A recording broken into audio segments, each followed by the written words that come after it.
ಸಮಸ್ತ ಸಮರ್ಥ ಸನಂದ ಸಹಸ್ರ ಶತಪ್ರಾದ ಸಂಹೂತಿ ಸಂಹಾರಾದಯ ವಿವರ್ತ ವಿದಗ್ಧ ವಿಮರ್ಧ 2008 ನವೆಂಬರ್ 26ರಂದು ಪಾಕಿಸ್ತಾನದ ಲಷ್ಕರ್ ಎ ತೊಯ್ಬಾ ಉಗ್ರ ಸಂಘಟನೆ 10 ಮಂದಿ ಉಗ್ರರನ್ನು ಮುಂಬೈ ನಗರಕ್ಕೆ ಕಳಿಸಲಾಗಿತ್ತು. ಈ ಒಂದು ದಾಳಿಗಳಿಂದ ಮುಂಬಯಿಯೇ 3 ದಿನಗಳ ಕಾಲ ಭಯಂಕರದ ವಾತಾವರಣದಲ್ಲಿ ಮುಳುಗೋಗಿತ್ತು.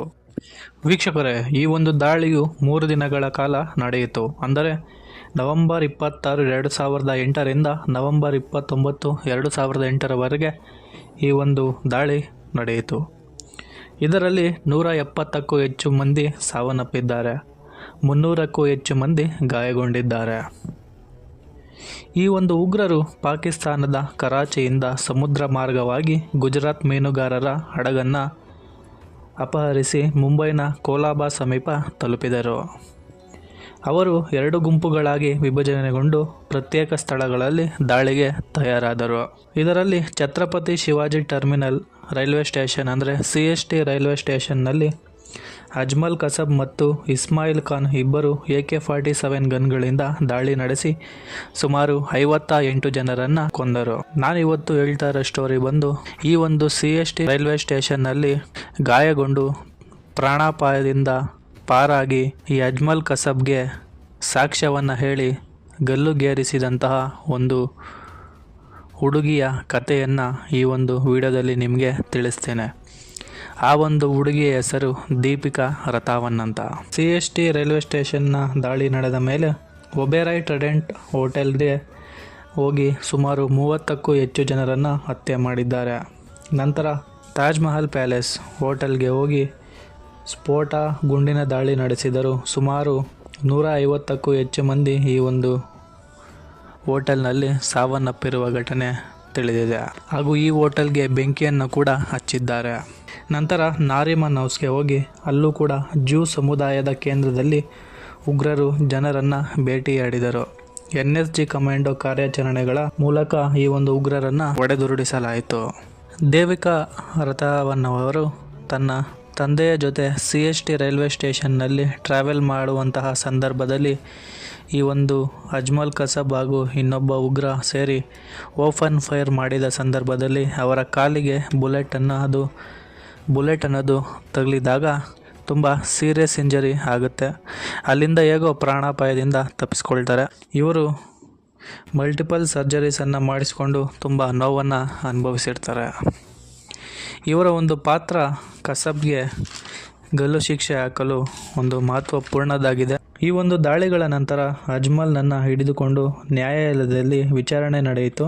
ಅವರಿಗೆ ಸಕಾಲಿಕ ಬಂಧನದಿಂದ ಅನುಮಾನವನ್ನು ಅರ್ಜಿಸಿ ದೇವಿಕಾ ರಥಾವನ್ ಅವರ ಪ್ರಾಮುಖ್ಯತೆಯ ಸಾಕ್ಷಿಯಾಗಿ ಗಮನವನ್ನು ಸೆಳೆಯಲಾಗಿದೆ. ಹೆಚ್ಚಾಗಿ ಶ್ರದ್ಧೆಯಿಂದ ದೇವಿಕಾ ಅವರು ಅಜ್ಮಲ್ನನ್ನು ನ್ಯಾಯಾಲಯದಲ್ಲಿ ಗುರುತಿಸಿದರು. ದೇವಿಕಾ ಅವರ ಸಾಕ್ಷಿ ಮಹತ್ವಪೂರ್ಣದ್ದಾಗಿದೆ. ಇವರ ಹೇಳಿದ ಸಾಕ್ಷಿಯಿಂದಾಗಿ ತಮ್ಮ ಪ್ರಾಣವನ್ನು ಕೂಡ ಲೆಕ್ಕಿಸದೆ ಭಯೋತ್ಪಾದಕರಿಂದ ಬೆದರಿಕೆಗಳು ಬಂದರೂ ಕೂಡ ಈ ಒಂದು ದೇಶಕ್ಕಾಗಿ ತಮ್ಮ ಪ್ರಾಣವನ್ನು ಕೂಡ ಅರ್ಪಿಸಲು ಸಿದ್ಧರಾಗಿ ಈ ಸಾಕ್ಷಿಯನ್ನು ಹೇಳಿದ್ದಾರೆ. ಈ ಸಾಕ್ಷ್ಯವನ್ನು ಸ್ವೀಕರಿಸಿ ಅಜ್ಮಲ್ ಕಸಬ್ಗೆ 2012ರ ನವೆಂಬರ್ 21ರಂದು ಪುಣೆ ಜೈಲಿನಲ್ಲಿ ಗಲ್ಲು ಶಿಕ್ಷೆಯನ್ನು ವಿಧಿಸಲಾಯಿತು. ದೇವಿಕಾ ಅವರ ಕತೆ ಅನೇಕ ಜನರಿಗೆ ಧೈರ್ಯವನ್ನು ನೀಡಿದೆ. ಈ ಒಂದು ದಾಳಿಯ ಸಮಯದಲ್ಲಿ ತಮ್ಮ ಹೋರಾಟ ಮತ್ತು ಧೈರ್ಯವನ್ನು ಪಟ್ಟಿ ಮಾಡಲು ದೇವಿಕಾ ಅವರು ಶ್ರೇಷ್ಠ ನೈತಿಕತೆಯ ಪ್ರತಿನಿಧಿಯಾಗಿದ್ದಾರೆ. ಈ ಒಂದು ದಾಳಿಗಳ ನಡೆದ ನಂತರ ದೇವಿಕಾ ಅವರು ತುಂಬ ಸ್ಟ್ರಗಲ್ಸನ್ನು ಫೇಸ್ ಮಾಡಿದ್ದಾರೆ. ಫೈನಾನ್ಷಿಯಲ್ ಆಗಿ ಹಾಗೂ ಸೋಷಿಯಲ್ ಡಿಸ್ಕ್ರಿಮಿನೇಷನ್ನಿಂದ ನೋವನ್ನು ಅನುಭವಿಸಿದ್ದಾರೆ. ಇವರ ಎಜುಕೇಷನ್ ಕಂಟಿನ್ಯೂ ಮಾಡಿ ಅವರು ಹೇಗಾದರೂ ಮಾಡಿ IPS ಆಗಿ ಈ ಒಂದು ಟೆರರಿಸಂ ಜೊತೆ ಫೈಟ್ ಮಾಡಬೇಕು ಎಂಬ ಕನಸನ್ನು ಹೊಂದಿದ್ದಾರೆ. इनको पकड़ के और उसको फांसी की सजा देना चाहिए. अभी बहुत साल हो गया कि मास्टरमाइंड पकड़ा नहीं गया, उसके खिलाफ ठीक से सबूत नहीं मिला था. अब तो सबूत मिल गया तो उसको पकड़ के फांसी की सजा देना चाहिए. मैं ये उम्मीद करती हूँ और मेरी इच्छा पूरी होनी चाहिए. तो मेरा भी एक पढ़ लिख के IPS बनने का एक उम्मीद नहीं. मैं पढ़ लिख के IPS बनूं और आतंकवादी को मैं खत्म करना चाहती हूँ. ಇವರು ಅವರ ಫ್ಯಾಮಿಲಿ ಜೊತೆ ಅನೇಕ ಬಾರಿ ಮನೆಗಳನ್ನು ಕೂಡ ಶಿಫ್ಟ್ ಮಾಡಿದ್ದಾರೆ. ಯಾಕಂದರೆ ಈ ಒಂದು ಭಯೋತ್ಪಾದಕರಿಂದ ಥ್ರೆಟ್ ಅನ್ನೋದು ಬರ್ತಾನೆ ಇದೆ. ಒಟ್ಟಾರೆ ದೇವಿಕಾ ರಥಾವನ್ ಅವರ ಕತೆ ಸದಾ ದೇಶದ ಪ್ರಜಾಪ್ರಭುತ್ವ ಮತ್ತು ಭಯೋತ್ಪಾದನೆ ವಿರುದ್ಧ ಹೋರಾಟದ ಪ್ರೇರಣೆಯಾಗಿದೆ. ಅವರ ಪ್ರಾಮುಖ್ಯವಾದ ಸಾಕ್ಷಿಯು ನ್ಯಾಯಾಲಯದಲ್ಲಿ ಭಯೋತ್ಪಾದಕರನ್ನು ಪತ್ತೆ ಹಚ್ಚುವಲ್ಲಿ ಪ್ರಮುಖ ಪಾತ್ರ ವಹಿಸಿದೆ. ಇಂತಹ ಇಂಟ್ರೆಸ್ಟಿಂಗ್ ವಿಡಿಯೋಗಳಿಗಾಗಿ ಈ ಒಂದು ಚಾನಲನ್ನು ಸಬ್ಸ್ಕ್ರೈಬ್ ಮಾಡ್ಕೊಳ್ಳಿ, ಹಾಗೆ ಬೆಲ್ಲೈಕನ್ನು ಕ್ಲಿಕ್ ಮಾಡ್ಕೊಳ್ಳಿ. ಈ ಒಂದು ವಿಡಿಯೋ ನಿಮ್ಗೆ ಇಷ್ಟ ಆದರೆ ಲೈಕ್ ಮಾಡಿ, ಶೇರ್ ಮಾಡಿ. ಈ ಒಂದು ದಾಳಿಗಳಲ್ಲಿ ಸುಮಾರು ಯೋಧರು ಹಾಗೂ ಪೊಲೀಸರು ಕೂಡ ಬಲಿಯಾಗಿದ್ದಾರೆ.